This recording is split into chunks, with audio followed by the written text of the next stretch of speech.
Olá pessoal, bem-vindos a mais uma aula do nosso curso de Automação Industrial 1. Nessa aula de hoje a gente vai estar mostrando para vocês um pouquinho a respeito do dimensionamento do tronco principal. Só para a gente relembrar o que a gente viu nas semanas anteriores aí.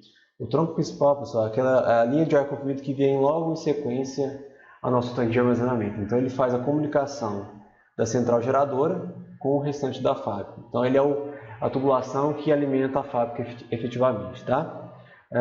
Nessa aula de hoje eu gostaria de fazer um esqueminha um pouquinho diferente. Eu gostaria de relembrar alguns conceitos com vocês antes da gente partir para o dimensionamento, para que isso fique fixado de maneira melhor um pouquinho, tá? Vamos lá. O primeiro conceito que eu vou apresentar para vocês vai ser o volume de ar fornecido, tá? Ele pode ser calculado de duas formas aí, a forma teórica e a forma efetiva.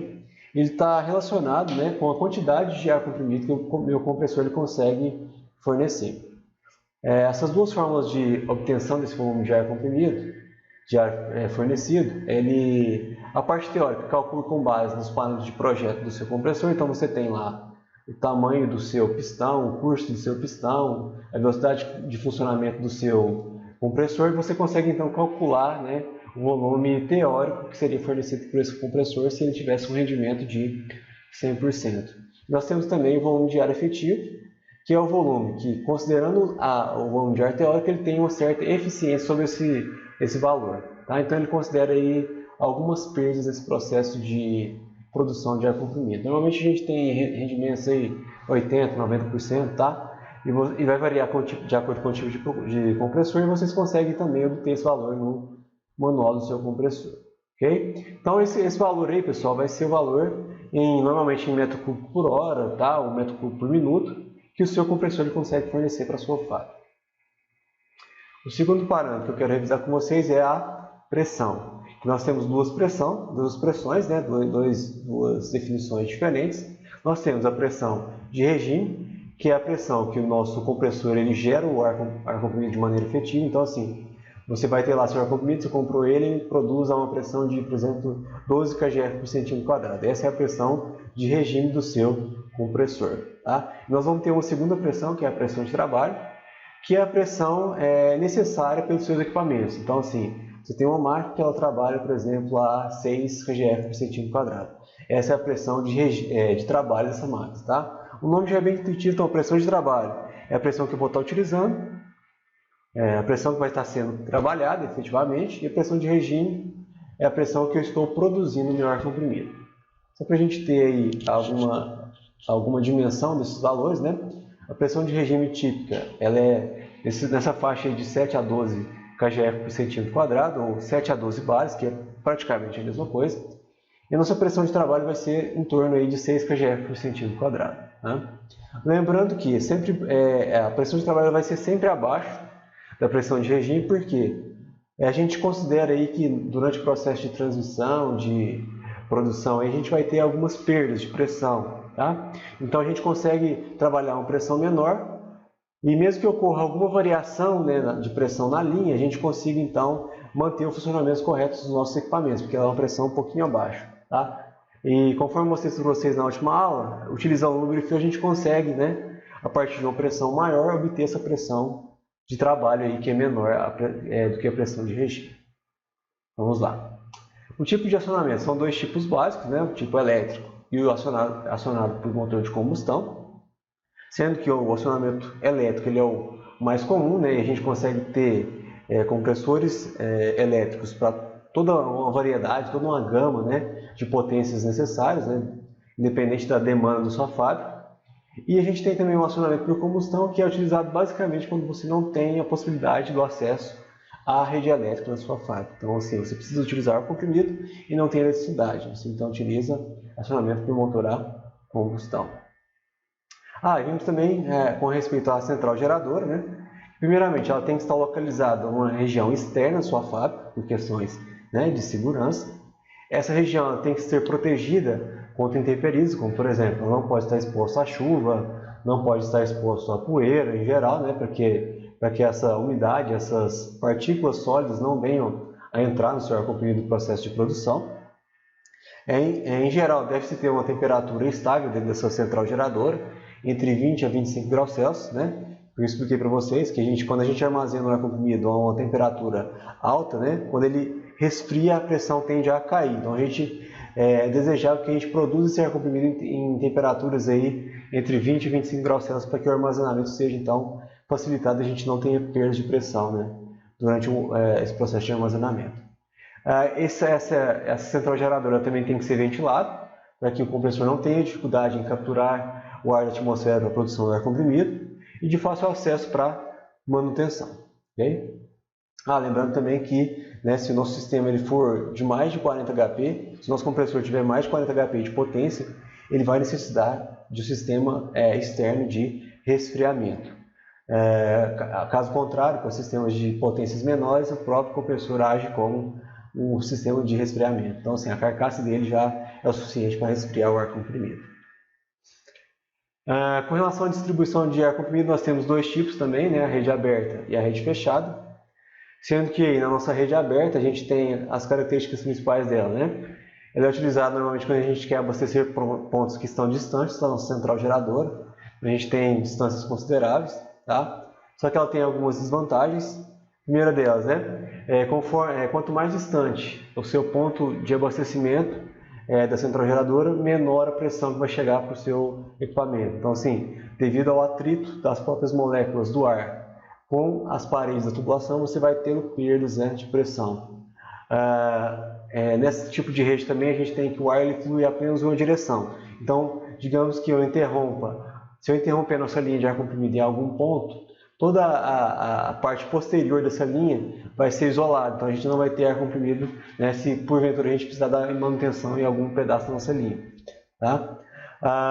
E a gente vai ter mais dificuldade também na instalação de novos pontos de alimentação. Então, se eu quiser instalar um novo equipamento, um novo ponto de tomada de ar comprimido, a gente vai ter que isolar a fábrica ou setores da fábrica, né, para fazer esse processo de inserção desses componentes na linha.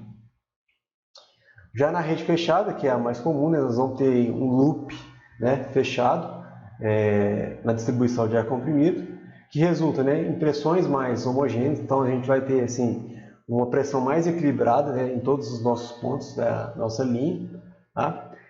Isso aí também resulta que a gente pode ter uma facilidade maior na manutenção. Se eu, por exemplo, precisar utilizar ou isolar algum equipamento específico, basta eu cortar a alimentação antes e depois dele. Isso não vai resultar em problemas na nossa fábrica, porque o ar ele pode chegar em um determinado ponto por mais de um caminho.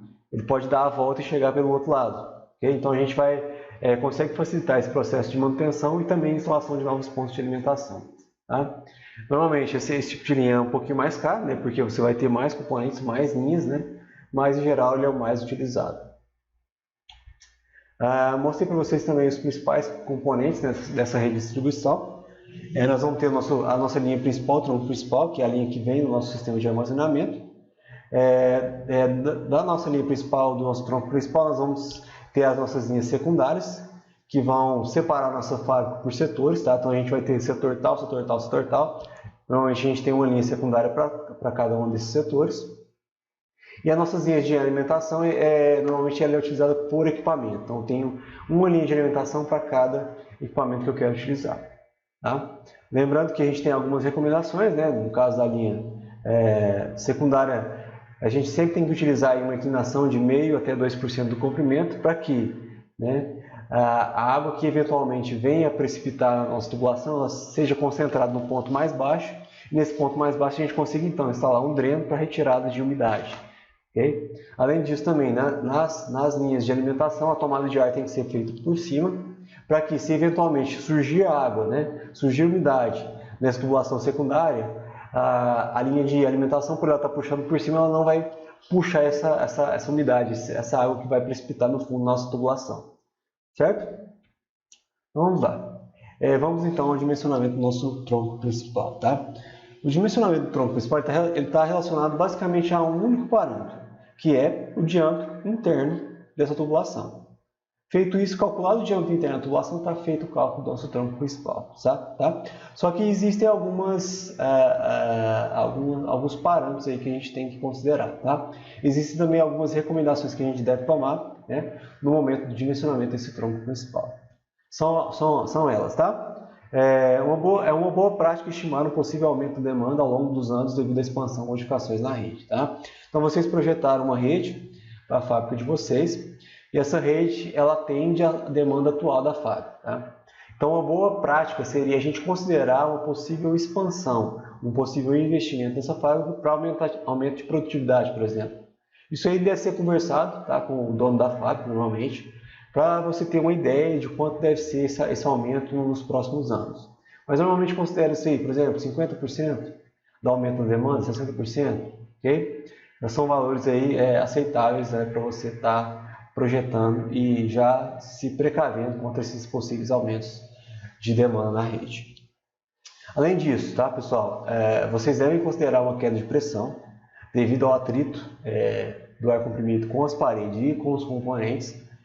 Valores aceitáveis aí estão entre 0,3 e 0,5 kgf por centímetro quadrado. Tá? Então vocês vão sempre adotar uma faixa de queda de pressão nessa faixa aí. E já é uma faixa boa, em que você não precisa gastar tanto com a sua tubulação e a perda de pressão não é tão grande a ponto de afetar o funcionamento dos seus componentes pneumáticos.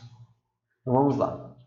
Os parâmetros principais que a gente vai ter na hora de a gente fazer o cálculo desse tronco principal vão ser o volume de ar corrente, o comprimento total da linha do tronco, a queda de pressão admissível, o número de pontos de estrangulamento e a pressão de regime.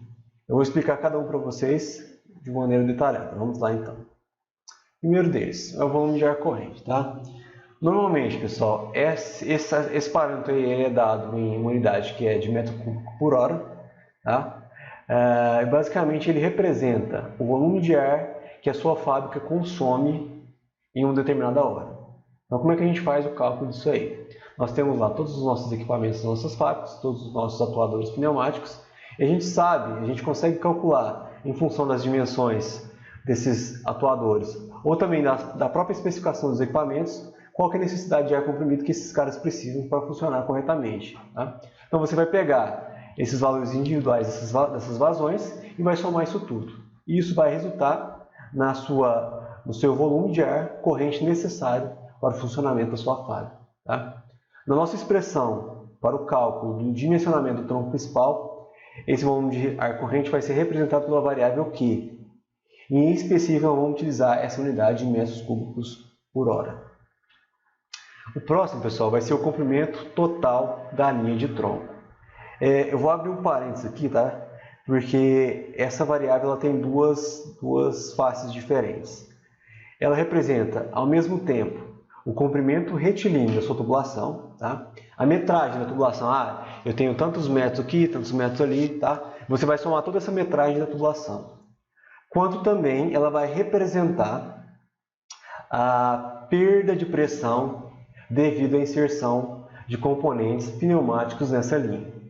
Então, por exemplo, na minha linha de ar comprimido eu vou ter, por exemplo, tubulação, eu vou ter válvulas, eu vou ter registros, eu vou ter T's, eu vou ter curvas e assim por diante. Tá?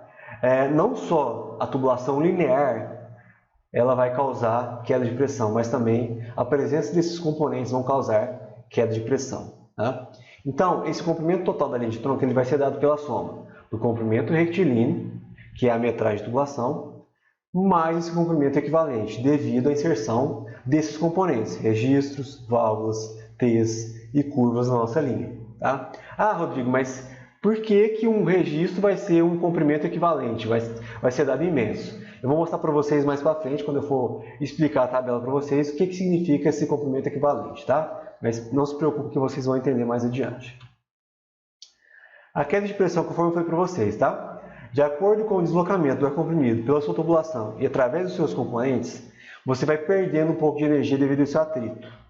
Tá? Então, a gente vai ter essa perda de pressão ou perda de carga, que vai ser dada em kgf por centímetro quadrado. Ok? E nós vamos utilizar valores aí, de 0,3 a 0,5. E a nossa variável, na nossa expressão do cálculo de dimensionamento do tronco principal, vai ser a variável ΔP. Certo? O próximo parâmetro, número de pontos de estrangulamento. Esse cara aqui, pessoal, ele tem a ver com aquele comprimento equivalente que eu falei para vocês, logo anteriormente, tá? O que significa isso? Então, por exemplo, eu tenho que o meu ar comprimido ele passou por 10 metros de tubulação. Nesses 10 metros de tubulação, ele vai ter uma queda de pressão, por exemplo, tá? Não é um valor correto, de 0,1 kgf por centímetro quadrado.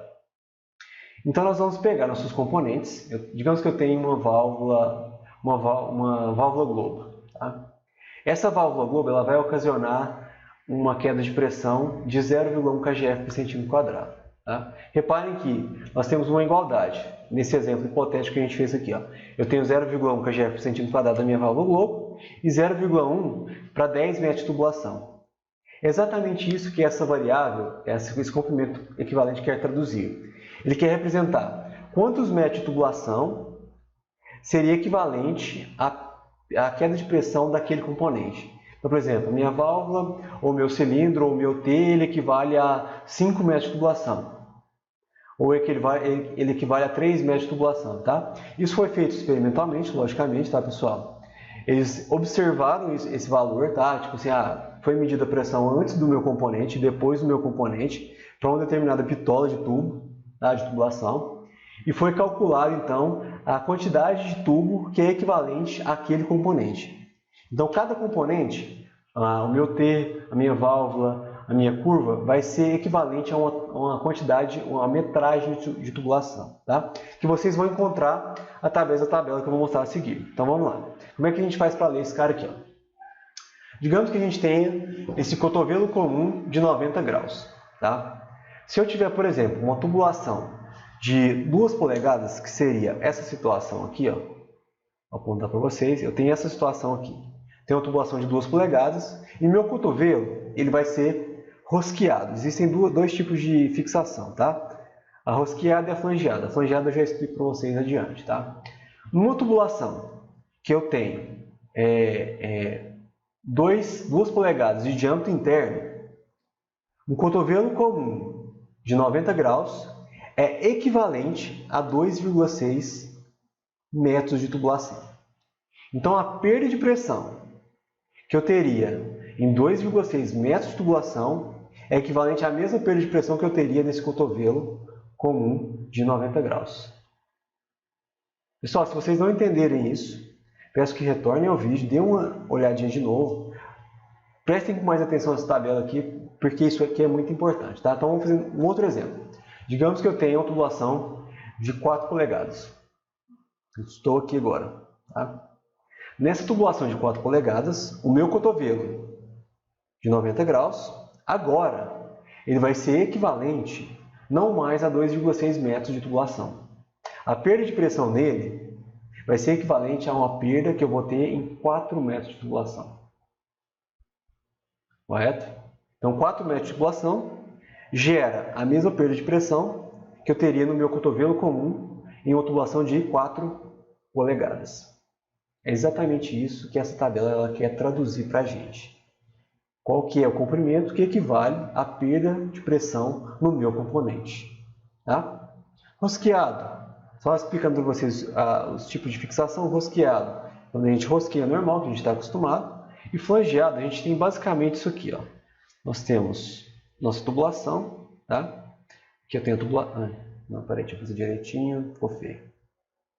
Eu tenho minha tubulação, ela está chegando aqui. Tá? Basicamente, eu tenho uma flange. O que é isso? É tipo um disco, tá?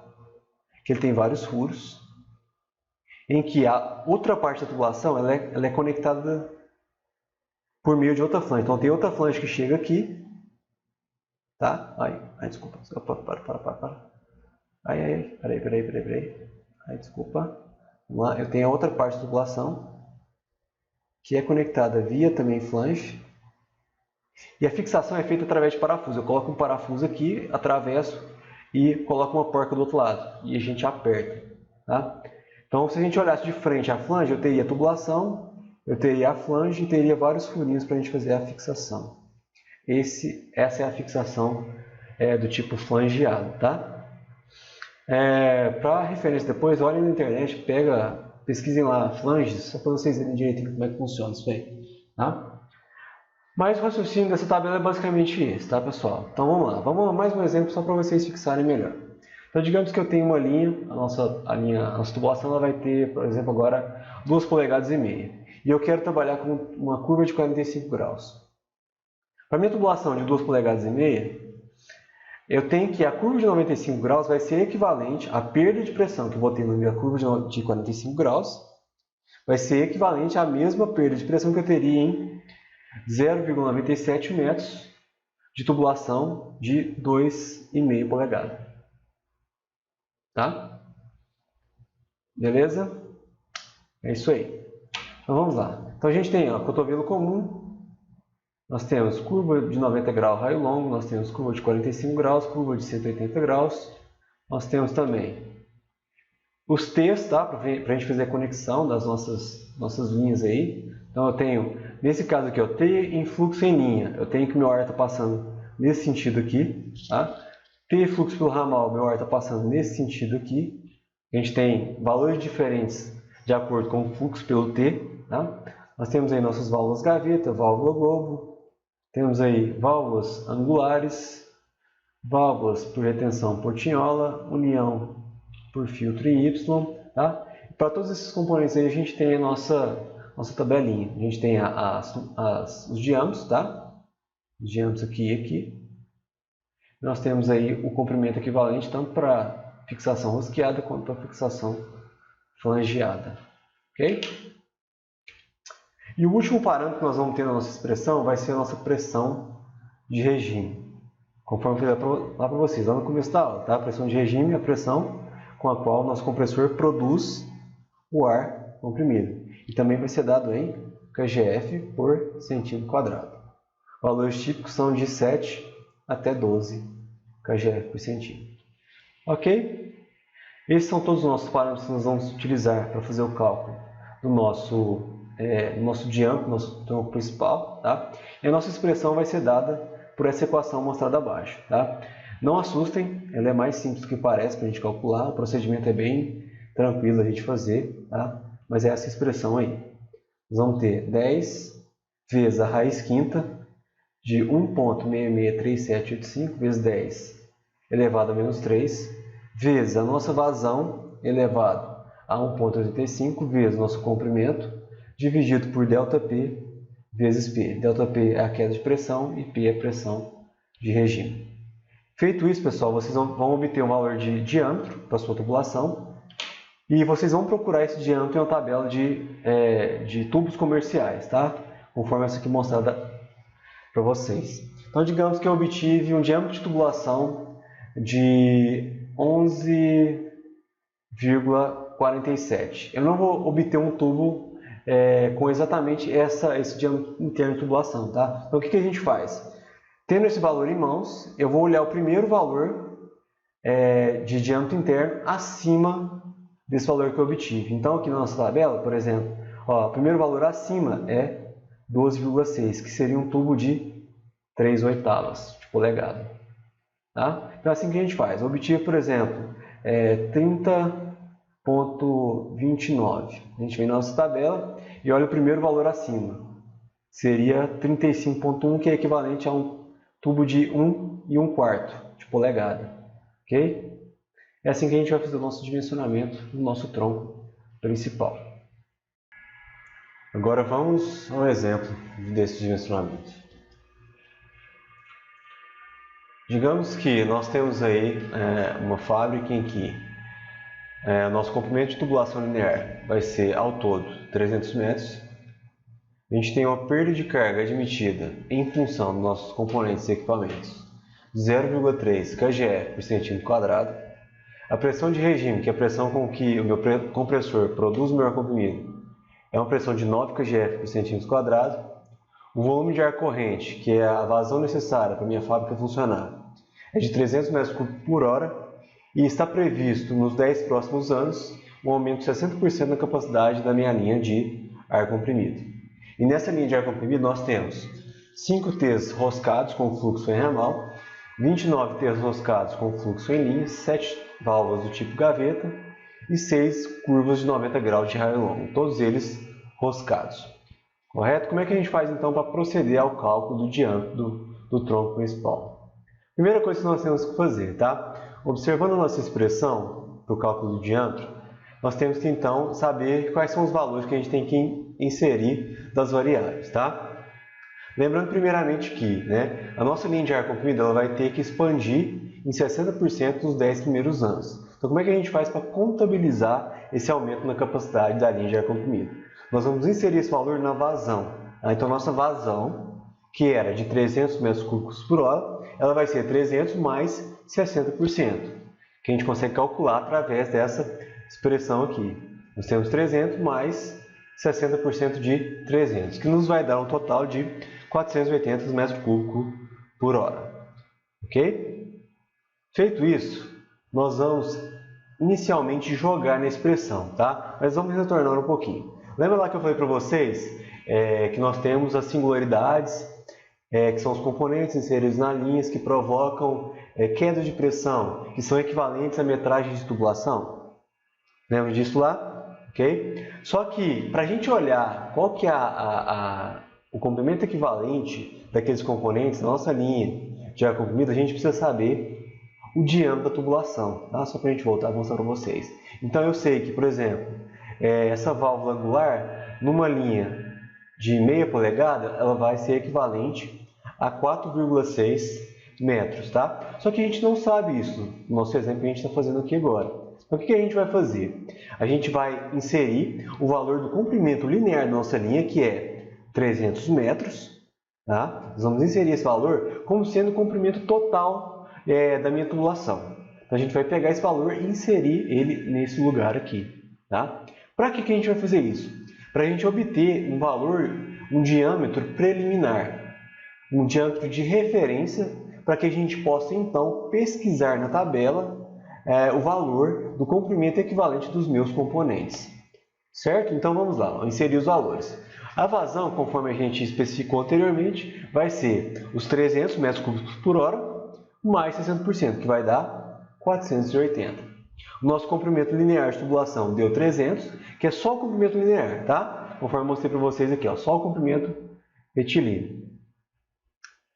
A nossa queda de pressão, nossa perda de carga, nossa perda de carga vai ser 0,3 e a nossa pressão de regime, que é a pressão que é produzido o ar comprimido, é de 9 kgf por centímetro quadrado. Se a gente fizer esses cálculos aqui, pessoal, nós vamos obter um valor próximo a 70 milímetros.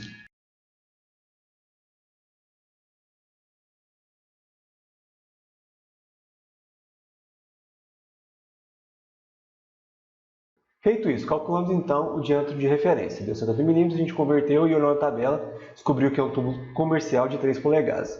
Nós vamos então às tabelas de comprimentos equivalentes. Se a gente olhar nas tabelas de comprimentos equivalentes, o T roscado com fluxo em ramal, para uma tubulação de 3 polegadas, ele equivale a um comprimento equivalente de 5,2 metros, mostrados aqui. Certo? E nós temos 5 desses caras. Se a gente fizer 5 vezes 5,2 vai dar 26 metros. Já o T roscado com fluxo em linha, ele vai ser equivalente a 3,7 metros. E nós temos 29 T's roscados com fluxo em linha, que ao todo vai dar para nós 107,3. A válvula do tipo gaveta, para uma linha de 3 polegadas, vai ser equivalente a 0,58 metros de tubulação. Multiplicado por 7, a gente vai ter 4,06. E por último, a nossa curva de 90 graus de raio longo vai ser equivalente a 1,2 metros de tubulação, vezes 6 vai dar 7,2. Se nós somarmos tudo isso aqui, vai dar 144,76. Tá? Feito isso, nós vamos então somar esses 144,76 à metragem de tubulação linear, que é 300. Okay? Então, nós vamos obter um valor agora de 444,56 metros. Certo? Reparem aqui, pessoal, nesse cálculo que nós fizemos, nós vamos estar atualizando o valor do comprimento total desse LT, okay? E agora nós obtemos um valor maior. O que significa isso para a nossa expressão do diâmetro? Significa, como ele está no numerador aqui em cima da minha multiplicação, nós vamos ter um tubo maior, tá? Nós vamos ter um diâmetro final maior. Por que a gente vai obter um diâmetro final maior? Como a gente está considerando a perda de carga relativa a esses componentes na linha agora, um tubo maior, ele tem menos, digamos assim, você tem uma área de seção maior, o seu ar consegue passar com mais facilidade, mantendo aquela mesma queda de pressão de 0,3.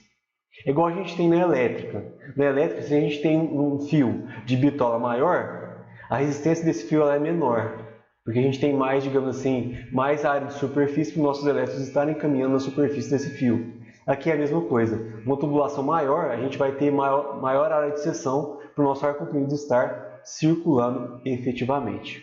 Se a gente fizer esse cálculo agora com o valor atualizado do comprimento total, nós vamos obter 75,79. Nós vamos converter esse valor para polegada e a gente vai olhar na tabela. Isso vai dar um tubo de 3 polegadas. Ok? E a partir disso, pessoal, nós então dimensionamos completamente o nosso tronco principal. Ok? Pessoal, para fixar esse procedimento do dimensionamento do tronco principal, eu gostaria que vocês fizessem 3 exercícios. Tá? Eu vou passar esse material para vocês, inclusive eu vou fornecer as tabelas para vocês também acessarem e conseguir obter os valores dos comprimentos e dos tubos comerciais. Tá? São 3 exercícios, vão valer no total aí os 3 exercícios de 1 ponto para vocês. Tá? Eu vou deixar marcado. E vocês podem estar olhando o vídeo aqui os exercícios aqui nesse vídeo, mas podem estar olhando também no PDF que eu vou fornecer para vocês através do virtual. Tá? Façam esses 3 exercícios. Para essa semana a gente vai ficar apenas nessas atividades, então eu vou deixar vocês entregar esse exercício até a sexta-feira. Ok? Então esse aqui é o primeiro exercício. Segundo exercício, caso queiram, pausem o vídeo. E terceiro exercício. Muito obrigado pela atenção de vocês e até a nossa próxima aula.